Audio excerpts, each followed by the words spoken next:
Level Cap here. Today I've got some Xbox One Next Gen gameplay. We're looking at the DLC map of Operation Metro. This is the re-envisioned Operation Metro for Battlefield 4, and it takes place after the first map from Battlefield 3. Now, the first thing that really just caught me when I joined into this game is the graphics. Even on Xbox One, the next-gen consoles, everything looks really great. I haven't noticed any big differences between PlayStation 4 and Xbox One gameplay.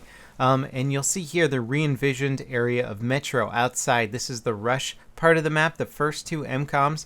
Everything's kind of overgrown and destroyed. And something that didn't really occur to me till I was playing it is that not only is this map taking place after the first Battlefield 3 map, but it takes place after the nuclear weapon goes off. If you played the single player, a nuke goes off in Paris, and basically this is sort of the post-apocalyptic wasteland. I imagine it would probably be pretty radioactive, but we can just assume that somehow the radiation cleared up, and now, for whatever reason, we're actually fighting over the same map again.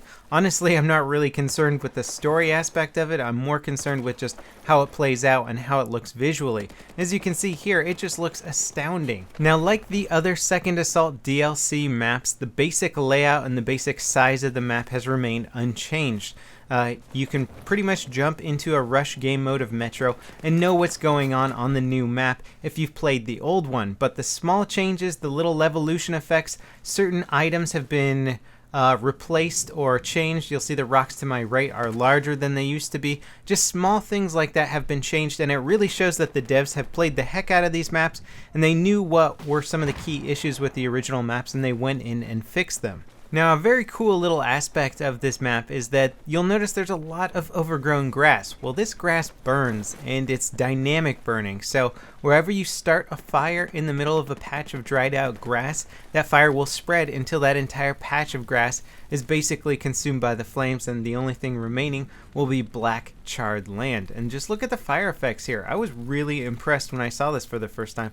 I thought that this was basically something that was always burning, and I didn't realize that you could actually manually set it off. Now, at first you might be thinking, oh, that's a cool little aesthetic effect to the map. Well, it's more than just aesthetics. The fire, as you can see here, creates smoke. It also creates a barrier that's going to hurt you. You could probably run through it and survive, but you're still going to be hurt. You don't want to take damage. It also allows you to get rid of cover that perhaps snipers are going prone in, lying down in, so no longer can people just hide in the tall grass. You can get rid of it, but I really think the smoke effects and sort of creating these barriers at the right moments are going to add a lot to the gameplay and the flow of combat. Now, playing this in fast forward, you'll notice that the fire does spread, and I actually didn't stay to see how far this fire spreads, but it looks like it just keeps going until it runs out of grass, at least dry grass. Now let's get into the underground part of Metro. At first I was expecting jets to come down and bomb this area and make the holes going into the subway system, but then I remembered, right, we're playing the map years later, so obviously those holes are already there. So you're not going to see those jets fly overhead, but you will get a little bit of a surprise when you finally get down into Metro, and that's that it's flooded here. You can see I'm in the water. There's cool ripple effects. Water effects on Xbox were still really, really good. And check this out, the levolution. You can bring down the ceiling, and it's not just limited to one or two areas. There's got to be like 20 to 30 areas where you can bring down the ceiling in Metro, and this is really going to add up a lot of dynamic gameplay. And again, as you can see, everything seems to be pretty similar. The coloring of Metro looks a lot better in my opinion. It doesn't have a crazy overly blue tint to everything anymore. Personally, I think it looks a lot better, and you're going to see me use some of the levolution here to bring down the ceiling on this player. As you can see, it's got no problem crushing them. It also creates a large smoke cloud here, and this could be used really well for visual cover if you don't have any smoke grenades available to you, and I can see that coming in handy a lot during intense games of Metro. Now, as we approach the next set of MCOMs here, you'll notice that they even put some levolution right on the MCOM area itself. So combining this with Claymore or C4 or something could be a really interesting way to defend this MCOM after you've armed it. Something that's going to excite a lot of players, myself included, is this alternate side route on the left side of the map when you're attacking on rush. No longer do we only have 3 ways to get up. This is now a 4th. And in fact, there's kind of a 5th way, which you'll be seeing in a second.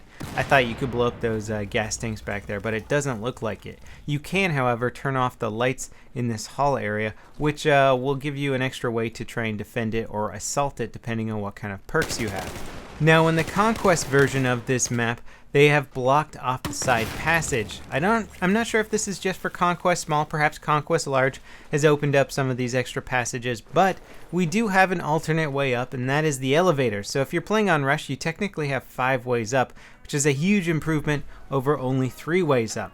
Now, when you get up in the elevator, you're going to see where it puts you out right over those first set of escalators taking you up. And this is going to make it very hard for defenders to hang out on top of the escalators, because you're going to technically be able to get flanked from 3 different directions: the side stairs, the front escalators, and now the elevator. So I think it's going to be much easier for attacking teams to push up these first set of escalators. And you'll see that's the animation right there if you're close to some of that rubble coming down. I thought that was a kind of a cool little addition. So if you're near it, you can not take any damage or not die, but it will kind of mess you up. So it can potentially help other players win a firefight, even if you're standing close enough to it to activate that animation. Now, moving forward in the rush progression of this map, you'll notice that this is the area that can also get pretty heavily choke pointed. Well, they've added an extra little way to get out. This door to the side here opens up to a larger street area, and you're going to recognize this street. It actually connects with the other way you get out here. So you just have multiple ways of securing this alley now, which is a really great addition, because this corner used to be absolutely insane. So now hopefully that will alleviate some of that corner camping there and allow the attacking team to better get out of an area that can be otherwise really easily defended. The lockers area of this map looks for the most part the same. There's a few extra little spots to hide on the side of this while you're progressing up, but one of the big changes is having a light switch at the back here. You also have a nice little fire extinguisher that you can set off, and of course there's Levolution all over the place. But if I hit this light switch here, and it was shown in one of those cool videos, it turns off the lights, and now people with tack lights or infrared sights are going to have a little bit of an advantage in this area. As far as I know, there aren't any really large Levolution effects. This ceiling collapse right here is probably one of the bigger ones in Metro, and as it comes down, you'll see things start to get a bit lighter here. The light itself is actually coming down from the ceiling, and if you look up, you can even see some buildings up outside. So I thought this was one of the cooler ceiling collapses in this entire map. Overall, I'm loving the new Metro design. I enjoyed how it played out, and I gotta say that I'm really impressed with the Xbox One's graphics, also the PlayStation 4. Just the next-gen consoles in general are really giving you a full Battlefield experience this time.